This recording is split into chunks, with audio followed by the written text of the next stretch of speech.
Hello friends, welcome to my YouTube channel. આજે આપણે indirect speech part 2 એની અંદર ધોરણ 9 અને ધોરણ 10માં જે હાલમાં પેપર સ્ટાઇલ ચાલી રહી છે એમાં જે ઇનડાયરેક્ટ સ્પીચ આવે છે એમાં ફક્ત ખાલી જગ્યા જ આવે છે. આના પહેલાં એવું હતું કે જે ઇનડાયરેક્ટ સ્પીચ હોય છે ધોરણ 11 અને 12માં જે ઇનડાયરેક્ટ સ્પીચ આવે છે એ ટાઈપનું, મતલબ કે ડાયલોગ આપેલો હોય. તમે સેક્શન ડી બાજુમાં જે પેજ છે એમાં તમે જોઈ શકો છો. એ ટાઈપનો એક ડાયલોગ આપેલો હોય 3 કે 4 વાક્યોનો, અને પછી જવાબ તમારે આખો એ જવાબ જાતે લખવાનો થતો. પણ અહીંયા એવું નથી. તમે ત્યાં જોઈ શકો છો કે મોટા ભાગનો જવાબ લખેલો છે અને કેટલીક ખાલી જગ્યાઓ મૂકી અને પછી ઓપ્શન આપેલા છે. તો જે ઓપ્શન આપેલા છે એમાંથી જે સાચો જવાબ છે એ તમારે ટીક કરવાનો છે અને ખાલી જગ્યામાં લખી અને પછી જે વાક્યો છે એ પૂરા કરવાના છે તમારે. તો હવે આપણે એના માટે વધારે મહેનત કરવાની જરૂર ના પડે, ઓછી મહેનતમાં તમામ ટૉપિક આવી જાય એના માટે કોષ્ટક તૈયાર કરેલા છે. અને આ કોષ્ટક તૈયાર કરશો તમે એટલે ખાતરી છે કે 100% તમને સારું એવું રિઝલ્ટ મળશે. તો તમે અહીંયા સામે જોઈ શકો છો એક ટેબલ આપેલું છે. તો ટેબલમાં લખ્યું છે ડાયલોગમાં આપેલ સર્વનામ. તો ટૂંકમાં આ સર્વનામવાળા કોષ્ટક છે. તો જે ડાયલોગમાં આપેલું સર્વનામ હશે એની સામે તમારે જવાબની અંદર કયું સર્વનામ વાપરવાનું છે એ એક્ઝેક્ટ એની સામે લખેલું જ છે. જેમ કે આઈ હોય તો તમારે હી કાં તો શી મૂકવાનું છે. હવે પ્રશ્ન એ થાય કે વાક્યની અંદર જે કર્તા છે એ હી મૂકવો કે પછી શી મૂકવો. તો એમાં તમારે જે તે વાક્ય કઈ વ્યક્તિ બોલે છે, કોણ બોલે છે, છોકરો બોલે છે કે છોકરી બોલે છે, એના આધારે નક્કી કરવાનું રહેશે. એવી જ રીતે વી હોય તો ધે મૂકવાનું છે. યુ એક વચન કર્તામાં હોય તો હી અથવા શી બેમાંથી જે લાગુ પડતું હોય એ મૂકવાનું છે. યુ બહુવચન આ પણ કર્તાના છે, એમાં તમારે ધે મૂકવાનું રહેશે. અહીંયા તમે સામેની જે ખાલી જગ્યા આપી છે એમાં બીજા નંબરની ખાલી જગ્યા જુઓ. ત્યાં તમને યુ શબ્દવાળી ખાલી જગ્યા પૂરી કરીને આપી છે. જેમ કે જુઓ, અદી આસ્કડ અભી how he created new games on his computer. તો એ આપણે હી કેમ મૂકીએ છીએ? તો તમે પહેલા વાક્યમાં જુઓ, ઉપરનું જે ડાયલોગવાળું વાક્ય છે એમાં લખેલું છે આદિ said how do you create new games on your computer. તો ત્યાં હાઉ ડુ પછી યુ છે.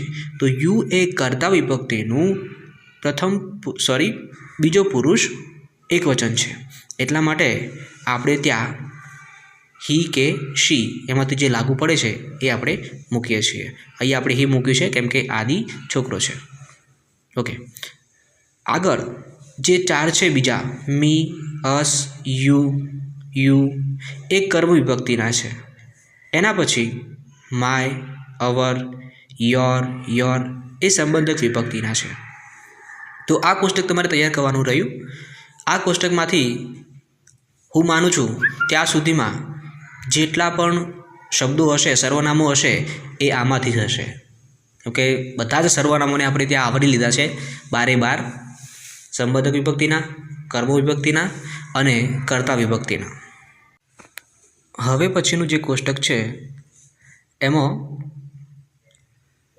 કદાચ કોઈ વિદ્યાર્થી એવું છે કે જેને ટેન્સમાં પ્રોબ્લેમ છે, મતલબ કે કાર્ડમાં ફાવતું નથી અથવા તો કાર્ડ નથી આવડતા. તો પણ એ વ્યક્તિ ઇનડાયરેક્ટ સ્પીચના જવાબો જો કોષ્ટક તૈયાર કરે છે તો એ લખી શકશે.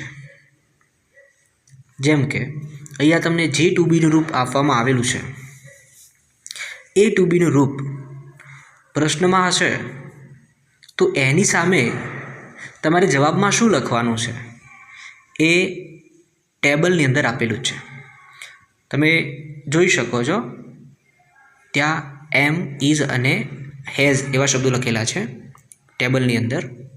તો એમની સામે વોઝ છે, ઇઝની સામે પણ વોઝ છે, હેઝની સામે હેડ છે, હેવની સામે હેડ છે, ધેર ઇઝ છે તો ધેર વોઝ કરી છે, ધેર આર છે તો ધેર વોઝ, સોરી ત્યાં ધેર વોઝ નથી આવતું, પ્રિન્ટ મિસ્ટેક છે, ધેર વેર આવે છે.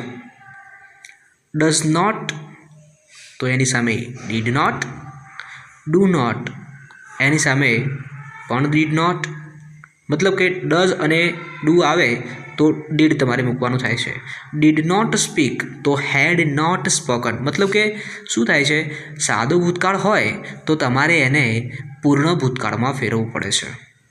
વોઝ હોય તો હેડ બીન પ્લસ આઈએનજી, વેર હોય તો હેડ બીન પ્લસ આઈએનજી, હેડ હોય તો હેડ પ્લસ હેડ, મતલબ કે બે હેડ મૂકવાના. સ્પોક હોય મતલબ કે ભૂતકાળનું હોય, સાદું ભૂતકાળ હોય તો તમારે એને પૂર્ણ ભૂતકાળમાં ફેરવવાનું છે. અગાઉ જે વાત કરી એ પ્રમાણે had spoken. Did not speak એ વિધાન વાક્યમાં હોય તો had not spoken, had not spoken હોય તો હેડ નોટ સ્પોકન એમનું એમ રહેશે, મતલબ કે પૂર્ણ ભૂતકાળ હશે તો પૂર્ણ ભૂતકાળ જ રહેશે. પ્રશ્નાર્થ વાક્ય હોય કદાચ ડઝ હી સ્પીક એમ હોય તો હી સ્પોક, કેમ કે જ્યારે તમે પ્રશ્નાર્થ વાક્ય હોય અને એને જવાબમાં લખવા જાઓ છો તો તમારે પ્રશ્નાર્થ વાક્યની સૌથી પહેલાં વિધાન વાક્યમાં રૂપાંતર કરવું પડે અને પછી તમે એનો જવાબ લખી શકો. હવે સ્વાભાવિક છે કે ડઝ હી સ્પીક હોય તો એ વાક્ય થશે હી સ્પીક્સ, અને પછી જ્યારે હી સ્પીક્સ હોય તો તમે હી સ્પીક્સ મતલબ કે સાદા વર્તમાનકાળનું વાક્ય છે. હવે એ સાદા વર્તમાનકાળના વાક્યને તમારે સાદા ભૂતકાળમાં ફેરવવાનું થાય એટલે એ વાક્ય બને હી સ્પોક. પ્રશ્નાર્થ વાક્ય છે બીજું ડીડ હી સ્પીક, તો ત્યાં એમને હી હેડ સ્પોકન એમ કર્યું છે.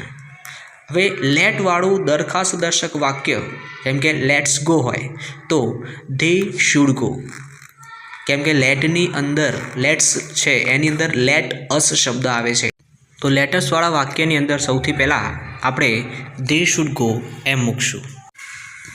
આ બધા ટેબલ્સ અને વાક્યોની પ્રેક્ટિસ હવે પછીના વિડીયોની અંદર આપણે કરશું.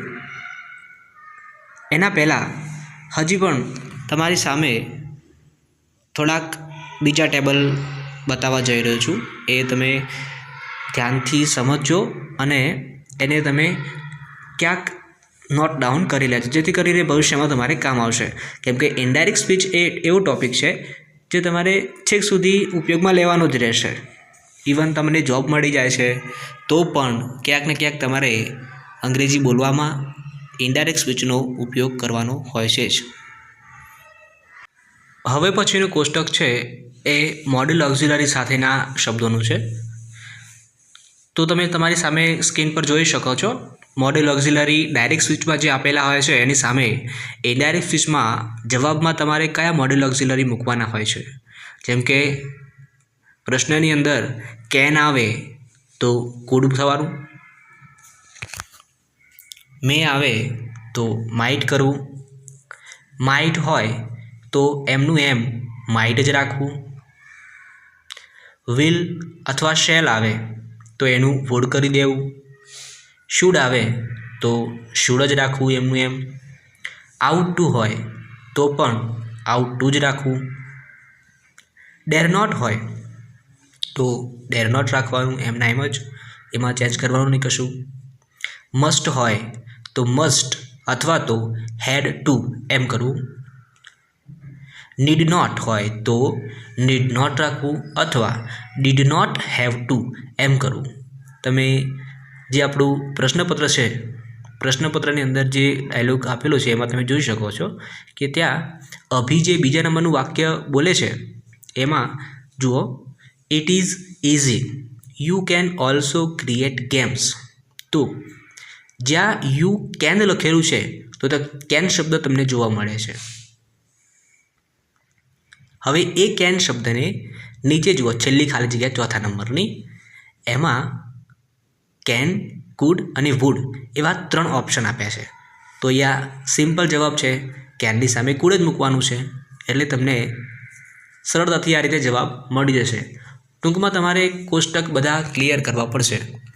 જેવું તમારું કોષ્ટક ક્લિયર હશે એવું તમે સરળતાથી જવાબ લખી શકશો અને પરીક્ષાની અંદર ઇનડાયરેક્ટ સ્પીચના પૂરેપૂરા માર્ક મેળવી શકશો. હવે આપની સ્ક્રીન પર એક ટેબલ જોવા મળે છે જેની અંદર દર્શક સર્વનામો અને અન્ય કેટલાક શબ્દો આપેલા છે. જેમ કે હિયર હોય તો તમારે એની સામે ધેર મૂકવું, ધીસ હોય તો ધેટ મૂકવું, ધીઝ હોય તો ધોઝ, નાવ હોય તો ધેન, ટુડે હોય તો ધેટ ડે, એમ જ ટુનાઇટ હોય તો ધેટ નાઇટ, ટુમોરો હોય તો ધ નેક્સ્ટ ડે અથવા ધ ફોલોવિંગ ડે, યસ્ટરડે હોય તો the day before, next week હોય તો the following week, last week હોય તો ધ વીક બિફોર. એ જ રીતે આ વીકની જગ્યાએ કદાચ મંથ શબ્દ હોય તો તમારે સમજી લેવાનું કે લાસ્ટ મંથ હોય તો ધ મંથ બિફોર, એગો હોય તો બિફોર. ટૂંકમાં ડાયરેક્ટ સ્પીચની અંદર જે તમારી કોષ્ટકની સામે જે જોવા મળે છે એ શબ્દ પ્રશ્નમાં હશે, એની સામે ઇનડાયરેક્ટ સ્પીચની જે લાઇનમાં દેખાય છે એ શબ્દ તમારે જવાબમાં લખવાનો થાય છે. ઉદાહરણ તરીકે તમારી સામે બે વાક્યો જોવા મળે છે, જેમાં પહેલા વાક્યમાં લખ્યું છે ઇટ ઇઝ હિયર. મતલબ કે તમારે એવું સમજવું કે આ ડાયરેક્ટ સ્પીચમાં તમારો પ્રશ્ન છે અને એનો જવાબ આપણે શું કરીએ છીએ, ઇટ વોઝ ધેર. હિયરનું આપણે શું કર્યું, ધેર કર્યું છે. કેમ કે ડાયરેક્ટ સ્પીચમાં જ્યારે હિયર હોય તો ધેર કરવું, ધીસ હોય તો ધેટ કરવું, એમ જે તે કોષ્ટકમાં આપેલું છે એમ આપણે તૈયાર કરવાનું રહેશે. નેક્સ્ટ વિડીયોમાં પાર્ટ 3 સાથે અને ઇનડાયરેક્ટ સ્પીચના દરેક વિધાન વાક્યો, પ્રશ્નાર્થ વાક્યો, આજ્ઞાર્થ વાક્યો, ઉદ્ગાર વાક્યો અને દરખાસ્ત દર્શક વાક્યો સાથેની પ્રેક્ટિસવાળા વાક્યો લઈ અને મળશું. ત્યાં સુધી થેન્ક્સ એન્ડ આઈ હોપ તમે નવા વિડીયોની રાહ જોશો. Thank you again.